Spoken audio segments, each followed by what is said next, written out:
L'attaque du 5 octobre. Les Turcs ont la ferme intention d'en finir avec les Français. On apprendra plus tard, par un rapport du consulat français à Alger, qu'ils avaient prévu de monter avec 1 million de leurs hommes à l'assaut du Djebel el-Korn la nuit et par surprise. La tour et la redoute française rapidement enlevées, les fantassins et cavaliers turcs affrontant alors le Royal, Normandie et les gardes devaient, au centre du dispositif français, poursuivre leur avance vers la côte. Il était prévu qu'au même moment, les contingents kabyles passeraient à l'attaque simultanée de toutes les autres positions françaises. À l'est, 400 hommes contre la redoute du Marabout, 2000 contre Picardie et 2000 autres contre Navarre à l'extrémité ouest du front. Les Français pressentent l'attaque. Pour renforcer les troupes au sol, Beaufort fait débarquer 800 hommes des vaisseaux sous le commandement de la Roche-Saint-André. Dans les lignes et sur les vaisseaux, on passe la nuit en alerte. Gaden a constitué un détachement mobile prêt à venir au secours de toute unité en difficulté. Ce corps, formé d'éléments d'élite, comporte 50 hommes du Royal, 250 des gardes, commandés par Brandon, 250 de Picardie sous les ordres de Campagnol et 200 autres sous Sainte-Marthe. La protection de la tour a été complétée de fourneaux disposés à ses pieds, mais aucun canon, même de faible calibre, n'a été disposé au sommet du Djebel el-Korn, d'où ils auraient pu battre le vallon qui le sépare du Djebel Ayouf et qui n'est pas accessible par l'artillerie des vaisseaux. À 4 heures du matin, trempé par le silence qu'a ordonné Cadillon à ses hommes et persuadé de surprendre les Français, 500 fantassins turcs, soutenus par 500 mousquetaires, rampent discrètement vers le Djebel el-Korn. Ils en gravissent les pentes et contre les murs de la tour appuient des échelles de bois suffisamment larges pour y monter à 3 de front. Prudemment, ils commencent à en gravir les marches. Au sommet de la tour, immobile mais aux aguets, les Français ne perdent rien du mouvement de leurs ennemis car la lune est fort belle. Franchissant le dernier échelon, un Turc, l'escarienne à la main, s'apprête à franchir le parapet. Il n'a pas le temps de poser pied à terre. D'un violent coup de pertuisane, le lieutenant Leroux lui transperce la gorge et le bouscule dans le vide. Dans sa chute, le Turc entraîne plusieurs de ses amis. Les secondes de flottement qui suivent suffisent à Cadillon et à Leroux pour culbuter l'échelle du bout de leur pertuisane. La surprise ne jouant plus, les 500 mousquetaires turcs ouvrent le feu. Cette terrible mousquetade oblige les défenseurs à s'abriter. Entre chaque salve, ils ripostent et jettent des grenades. Leur explosion et celle des fourneaux dans les fossés de la tour tuent et blessent quantité d'assaillants. Mais toujours, plus nombreux, les Turcs relancent l'assaut. De nouvelles échelles sont dressées. Elles sont à nouveau renversées. Au cours d'un engagement, le commandant turc est abattu. C'était un homme que la taille, le turban blanc et la veste de Damas, couleur de feu, écrit Pélisson, faisaient remarquer dans ce reste de lumière qui ne manque presque jamais aux nuits de ce pays-là. Les Turcs ont perdu leur chef. Les Français vont perdre le leur. 1 heure après le début de l'attaque, un coup de mousquet frappe Cadillon en pleine tête. Le capitaine savait les risques qu'il encourait en acceptant le commandement du poste le plus exposé de la défense française. D'ailleurs, la veille, il avait visité ses amis particuliers du camp et les avait assurés qu'il les embrassait pour la dernière fois. Le lieutenant Leroux prend sa suite. Il ordonne à ceux qui l'entourent de cacher la mort de leur capitaine aux soldats qui, à l'étage inférieur, poursuivent le combat par les meurtrières. La hauteur de la tour est faible, sa terrasse ne serait pas à l'abri du jet des saguets si les voiles des vaisseaux n'y avaient pas été tendues par la garnison pour se protéger des ardeurs du soleil. Les canons des vaisseaux font grand feu. Des flammes fusent des sabords. Une épaisse fumée se répand sur la rade. L'épouvante provoquée par ces tirs, par l'explosion des grenades, des feux d'artifice et des fourneaux ne dure qu'un moment. Les Turcs reviennent 1000 et 1000 fois et en plus grand nombre, avec une obstination capable de tout, raconte Pélisson.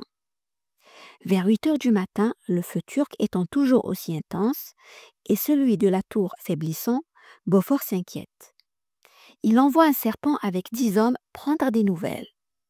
À son retour, le sergent annonce au duc la mort de Cadillon et lui transmet l'appel au secours des survivants. La garnison est à bout de force. Les choses en sont aux dernières extrémités. Gadagne se propose d'aller à la tête du détachement mobile prévu à cet effet, au secours du Djebel el-Korn.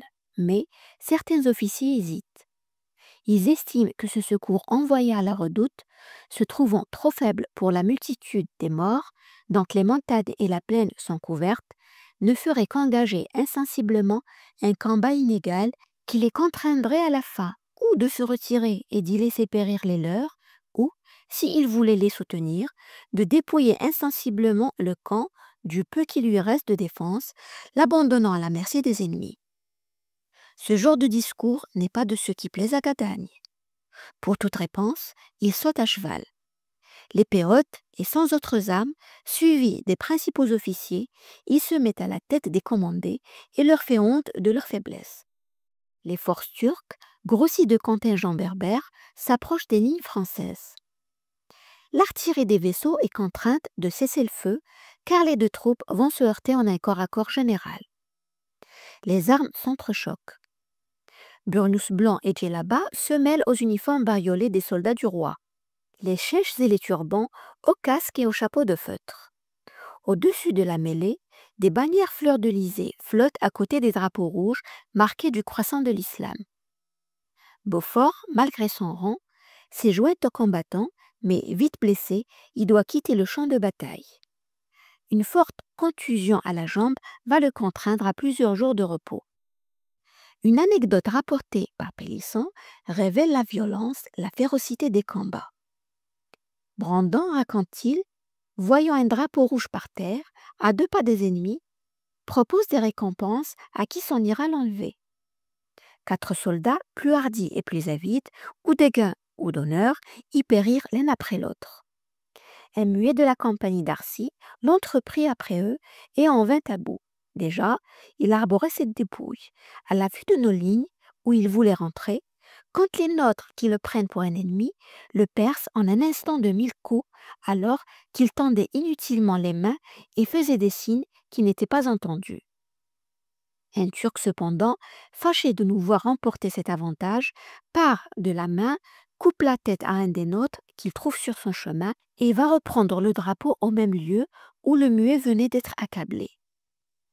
Gadagne, apercevant plusieurs centaines d'ennemis qui se glissent dans les rochers proches de Navarre, à l'extrême droite des lignes françaises, décide de contourner le Djebel el-Korn par l'ouest avec une partie de ses hommes. Au sud de la colline, il surprend l'ennemi à revers. Après 5 heures d'une action vigoureuse, les troupes françaises gagnent peu à peu du terrain. À la mi-journée, les Kabyles, constatant que les Turcs n'ont pas réussi à s'emparer de la tour, qu'ils se faisaient pourtant fort de conquérir avant le jour et que les Français prennent l'avantage, décident de s'en aller. En partant, ils ont l'arrogance de se moquer des Turcs, qu'ils disent incapables de battre les Français. Puis, en se retirant vers la montagne, ils pillent en passant le camp turc du Djebel Ayouf. Les janissaires, apprenant cette trahison, cessent à leur tour le combat et se hâtent d'aller défendre leurs biens contre leurs alliés félons. Malgré sa blessure, Beaufort est aux anges. Il a remporté le combat le plus important depuis la prise de Gigri. Ses pertes sont faibles, bien plus que lors de l'embarquement. 3 officiers ont été tués, Cadillon, Sainte-Marthe, capitaine de Navarre, et Girardin, lieutenant de Picardie, et 30 soldats seulement sont tués ou blessés.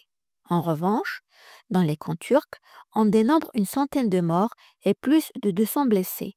Quant aux Berbères, ils ont perdu quelques 400 hommes tués ou blessés. Beaufort est satisfait. Ces combats ont démontré que les Turcs ne sont pas plus redoutables que les morts. Cette victoire, remportée grâce à l'appui des vaisseaux et au renfort de leurs équipages, justifie en outre sa décision de demeurer à Gigri. Le duc s'empresse de faire à la cour un compte-rendu de cette journée, compte-rendu dont la tournure homérique lui vaudra une épigramme fort moqueuse. Ce vaillant duc de Beaufort, que tout le monde adore, a pourfendu ce dit-on, d'un seul coup d'estramagon, est mort, est mort, est mort. Or, admirez la vertu de ce diable de mort, quand Beaufort l'eut pourfendu, il courait comme un perdu, encore, encore, encore. Le style du communiqué de la Gazette de France, qui rapporte l'action du 5 octobre, est de la même veine que celui auquel nous a habitués Beaufort. Elle évoque ce combat comme l'exploit le plus glorieux qui se fût fait depuis longtemps et qui rend tous ceux qui s'y sont fait remarquer dignes d'une louange particulière. Les réactions turques. Les combattants berbères se sont évanouis. Ils se sont, dit-on, rendus aux travaux des champs. Ils craignent plutôt des représailles des Turcs qu'ils ont si lâchement abandonnés puis volés. Même les 500 cavaliers de Sidi Mohammed qui sont restés à Gijri se montrent fort discrets. Les soldats turcs, qui avaient pensé battre facilement les Français, sont très déçus. Ils sont en outre terriblement troublés par l'attitude des Kabyles. Quant aux canons légers qu'ils ont réussi à traîner jusque-là, ils réalisent qu'ils ne leur suffiront manifestement pas pour abattre les défenses françaises. Ils envoient aussitôt des émissaires à Alger pour informer le pacha de la situation et pour lui demander d'envoyer rapidement d'autres troupes et des canons de fort calibre avant que les Français ne reçoivent des renforts de la cavalerie. À l'annonce de l'échec de ces troupes, le pacha entre dans une furieuse colère. Il fait jeter en prison le consul de France, Dubourdieu, qui l'oblige à travailler plusieurs jours comme esclave. Puis, bien décidé à venir à bout des Français, il dépêche des messages à Gijri avec sa promesse formelle d'y envoyer, dans les prochains jours, un important contingent de janissaires et surtout d'y faire parvenir de gros canons par quelque moyen que ce soit. Dans les lignes françaises, la satisfaction d'avoir une fois de plus résisté aux sauts ennemis est tempérée par la certitude que l'ennemi n'en restera pas là et la crainte que les renforts parviennent aux Turcs avant l'arrivée de Martel. On manque de canonniers pour armer les pièces en batterie à terre. Lestoncourt, responsable de l'artillerie, étant gravement malade, Beaufort prend sur lui de débarquer 30 canonniers des équipages des vaisseaux. J'ai cru ne devoir pas refuser ce secours de marine, écrit-il à Colbert, car, ajoute-t-il avec sa candeur habituelle, sans nos canonniers, le canon n'aurait pas été servi. Les 800 marins envoyés en renfort au sol le 5 octobre, ayant regagné leur bord, et les malades étant de plus en plus nombreux, en manque d'effectifs pour tenir les retranchements. Le duc décide alors de débarquer définitivement de ses vaisseaux 208 hommes, sergents et soldats, avec quelques officiers pour les commander et pour garder le marabout. Les tempêtes d'équinoxe, tant redoutées, se déchaînent brutalement. Les vents violents inquiètent les marins, car le port s'avère moins sûr qu'on ne l'avait pensé. Beaufort avoue à Colbert: je tremble toutes les fois que je vois comment ce port ne pourrait servir que pour 3 ou 4 vaisseaux à la rude saison de l'hiver. Le vent redoublant de violence, les capitaines envisagent un instant d'appareiller et de prendre le cap. Accompagnés de giboulées de grêle, une pluie d'une violence extrême s'abat sur le camp et y fait des ravages. Les abris légers, construits par les troupes pour se protéger du soleil, ne résistent pas à ce déluge. Le 14 octobre, Beaufort rend compte à Colbert. Nos troupes sont un peu affaiblies par les maladies et par les pluies étranges qui nous ont surpris et qui ont hâté la mort de quelques-uns. Les planches que l'on nous envoie ne résistent pas à l'eau. Depuis 6 jours, nous nous en sommes bien aperçus. J'ai été obligé de donner des voiles les moins utiles pour les goudronner et en couvrir le corps de garde où il pleuvait comme dehors. Puis le duc, toujours soucieux des jugements que Colbert pourrait porter sur sa gestion, s'excuse auprès du ministre. J'avais peine à m'y résoudre, ne me plaisant guère à dégarnir les navires de Sa Majesté. Mais la vie des soldats indépendants, Monsieur de Lessa m'en a pressé. Je vous supplie, monsieur, d'être persuadé que je ne fais ces choses que par la dernière nécessité et pour un plus grand bien que la dépense ne vaut. Quel luxe de précaution! Mais le système de délégation mis en place par Colbert ne laisse que peu d'initiatives aux officiers généraux, notamment dans le domaine de la gestion. Et l'on peut être certain que, si l'Essaim n'avait pas été là pour servir de caution au duc, ce dernier aurait une nouvelle fois demandé à Colbert une décharge écrite pour emprunter ces quelques voiles. Le conseil du 12 octobre. 2 déserteurs de l'armée turque ont rejoint les lignes françaises. Ce sont 2 Français qui, enlevés par des pirates, ont été enrôlés de force dans les troupes du pacha d'Alger. Ils confirment l'information déjà fournie par des espions, selon laquelle les Turcs attendent un contingent de janissaires et surtout de gros canons. La menace se précise. Beaufort réunit son conseil de guerre pour décider si, dans les conditions actuelles, il doit obéir aux ordres du roi et quitter maintenant Gigri, ou s'il est préférable d'attendre l'arrivée de Martel. Gadagne est convaincu que si effectivement les Turcs reçoivent de gros canons, le poste ne se pourra garder en raison de la faiblesse de ses fortifications. En privé, il fait part de cette crainte à l'Essaim et à Vivonne, et au cours du conseil, soutenu par quelques officiers, il recommande une nouvelle fois à Beaufort d'appareiller pour croiser avec ses vaisseaux entre Bougie et Gigri, afin d'empêcher le débarquement des canons turcs. La majorité des membres du conseil estiment que le duc doit rester à la tête de l'armée. Il y eut même quelqu'un, rapporteur à Gadagne, qui dit que, puisque M. de Beaufort avait mené les troupes en un poste qui ne se pouvait conserver, il était de son devoir ou de périr avec elles ou de les ramener en France. Depuis la descente en Afrique, c'est la première fois qu'un officier supérieur, au cours d'un conseil de guerre, exprime ouvertement sa conviction que Gigri ne pourra être conservé.